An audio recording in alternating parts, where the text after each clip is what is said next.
Di dunia yang penuh dengan aturan tentang benar dan salah, terkadang hati memilih jalan yang dianggap gelap oleh orang lain, namun terasa seperti satu-satunya cahaya bagi mereka yang menjalaninya.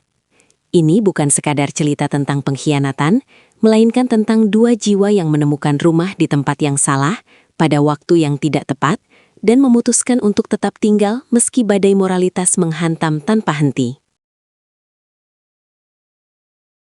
Langit Jakarta sore itu berwarna abu-abu pekat, seolah mencerminkan suasana hati Maya yang telah lama kehilangan warnanya.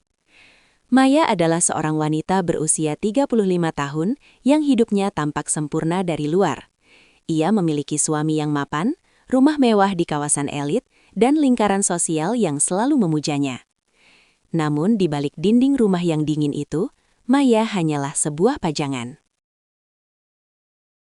Suaminya, Bram, adalah pria yang dedikasinya sepenuhnya terserap oleh angka-angka di bursa saham dan rapat-rapat korporasi yang tak berujung. Bagi Bram, Maya adalah pelengkap status, seseorang yang harus terlihat cantik di jamuan makan malam, namun keberadaannya jarang benar-benar dirasakan saat lampu-lampu kota mulai meredup. Maya telah terbiasa dengan kesepian yang terbungkus sutra, hingga suatu hari, takdir membawanya ke sebuah pameran seni kontemporer di sudut kota yang tersembunyi. Di sanalah ia bertemu dengan Adrian, seorang pria dengan tatapan mata yang seolah mampu menembus lapisan-lapisan kepura-puraan yang selama ini Maya bangun dengan susah payah. Pertemuan itu tidak dimulai dengan ledakan, melainkan dengan sebuah percakapan tenang tentang sebuah lukisan abstrak yang menggambarkan badai di tengah laut. Adrian, yang ternyata adalah seniman di balik karya tersebut, berdiri di samping Maya dan bertanya dengan suara bariton yang lembut, apakah Maya melihat kehancuran atau harapan dalam sapuan warna biru tua itu. Maya, yang biasanya memberikan jawaban diplomatis, tiba-tiba merasa ingin jujur. Ia menjawab bahwa ia melihat seseorang yang sedang tenggelam, namun tidak ingin diselamatkan, karena dasar laut terasa lebih tenang daripada permukaan yang penuh badai. Jawaban itu membuat Adrian menoleh sepenuhnya, menatap Maya dengan intensitas yang belum pernah ia rasakan sebelumnya. Sejak detik itu, getaran aneh mulai merayap di bawah kulit Maya, sebuah perasaan yang sudah lama ia lupakan namanya, gairah untuk dipahami. Hari-hari berikutnya berubah menjadi rangkaian pertemuan rahasia yang dimulai dari kedai kopi kecil yang jarang dikunjungi orang hingga studio seni Adrian yang berantakan namun hangat. Di studio itu, dikelilingi oleh bau cat minyak dan kain kanvas, Maya merasa hidup kembali. Adrian bukan hanya melihat Maya sebagai istri seorang pengusaha, melainkan sebagai seorang wanita dengan mimpi-mimpi yang terkubur dan kecerdasan yang disia-siakan. Mereka berbicara tentang filsafat, tentang ketakutan akan kematian, dan tentang bagaimana rasanya menjadi asing di rumah sendiri. Adrian menceritakan masa lalunya yang penuh liku, tentang kegagalannya di masa muda, dan bagaimana seni menjadi satu-satunya pelariannya. Sementara Maya, untuk pertama kalinya, menumpahkan segala sesak di dadanya tentang pernikahan yang hampa dan tuntutan sosial yang mencekik lehernya. Setiap kata yang mereka pertukarkan seperti benang yang merajut ikatan yang semakin kuat, sebuah jaring yang perlahan-lahan menjerat mereka dalam sebuah realitas baru yang berbahaya. Ketertarikan intelektual itu dengan cepat berubah menjadi ketertarikan fisik yang tak tertahankan. Suatu malam, ketika hujan turun dengan derasnya dan petir menyambar di langit Jakarta, Maya berada di studio Adrian untuk melihat progres lukisan terbarunya. Suasana di dalam studio itu sangat kontras dengan badai di luar. Cahaya lampu temaram memberikan semburat keemasan pada wajah mereka.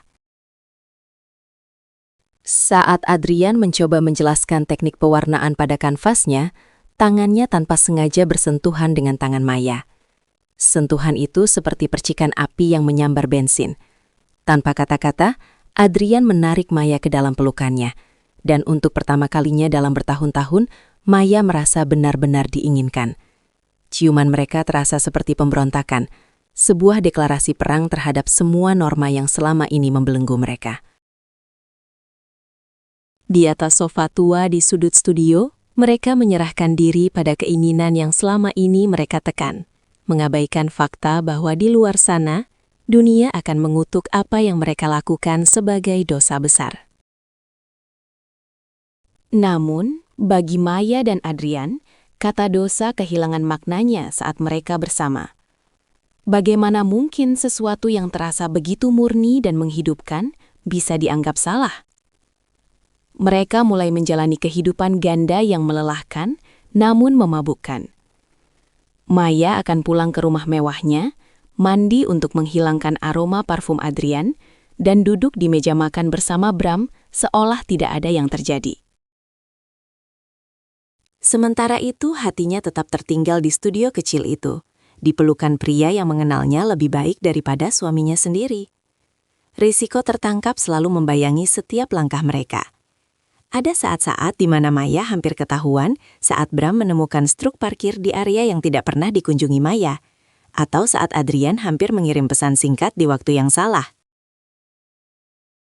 Namun, ketakutan itu justru menambah adrenalin dalam hubungan mereka, membuat setiap detik yang mereka habiskan bersama terasa jauh lebih berharga karena mereka tahu itu bisa berakhir kapan saja.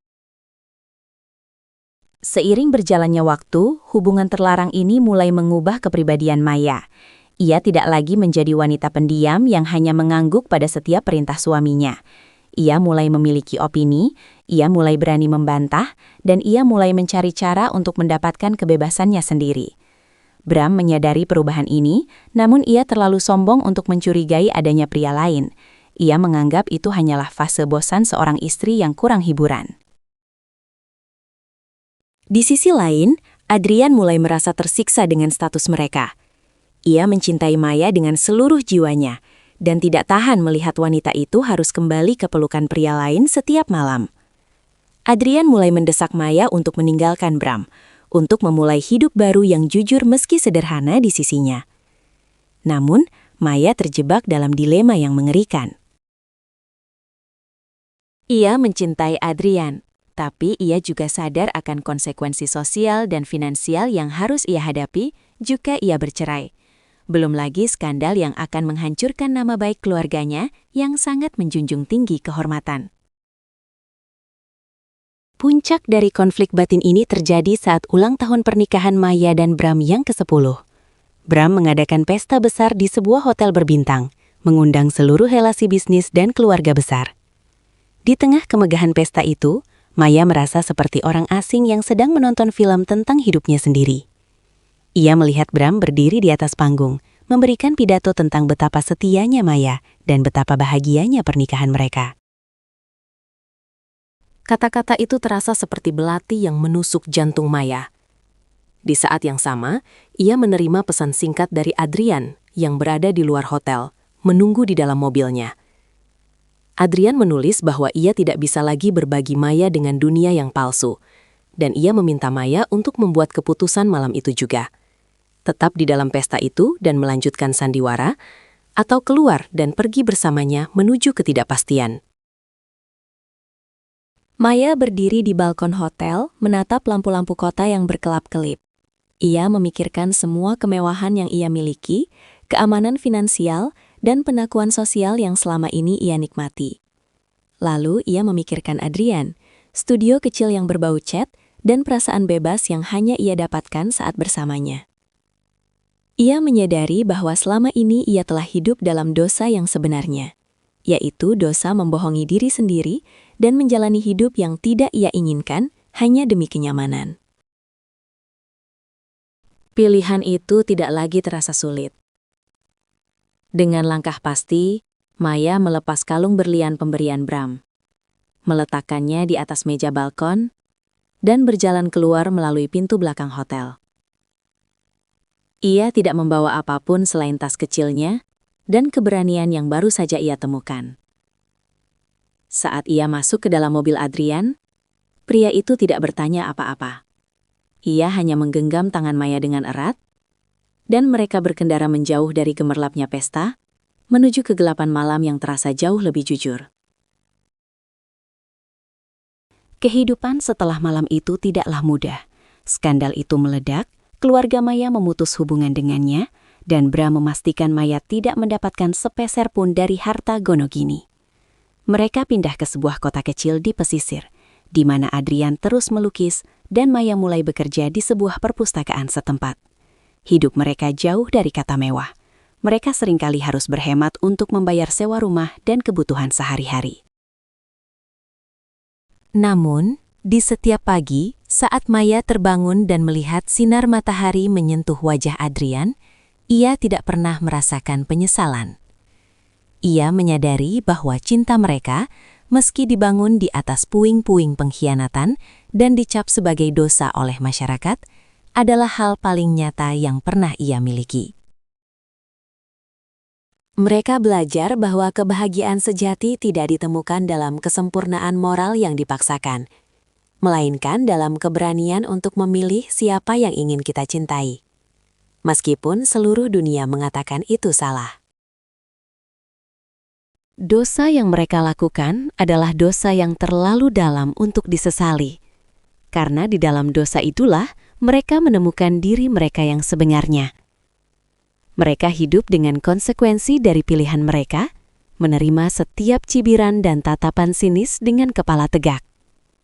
Karena bagi mereka, lebih baik hidup dalam dosa yang penuh cinta daripada hidup dalam kebenaran yang penuh kepalsuan. Di tepi pantai yang tenang, saat matahari terbenam dan mewarnai langit dengan warna-warna yang pernah Adrian lukis, Maya dan Adrian duduk bersama, menyadari bahwa perjalanan mereka masih panjang. Namun mereka tidak akan pernah lagi merasa sendirian.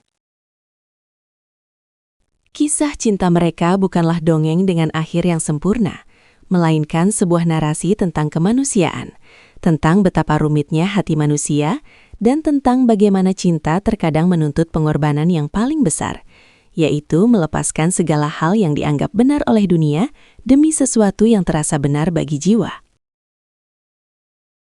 Terima kasih telah menyimak kisah cinta yang penuh liku ini sampai akhir. Jika cerita ini menyentuh hati Anda atau memberi Anda sudut pandang baru tentang arti sebuah pilihan, jangan lupa untuk menekan tombol like dan subscribe agar Anda tidak ketinggalan kisah-kisah mendalam lainnya di saluran ini. Kami sangat ingin mendengar pendapat Anda di kolom komentar mengenai keputusan yang diambil oleh tokoh dalam cerita ini. Selain itu, kami juga penasaran, dari kota mana Anda sedang menyaksikan video ini sekarang? Silahkan tulis lokasi Anda di kolom komentar di bawah. Sampai jumpa di kisah selanjutnya.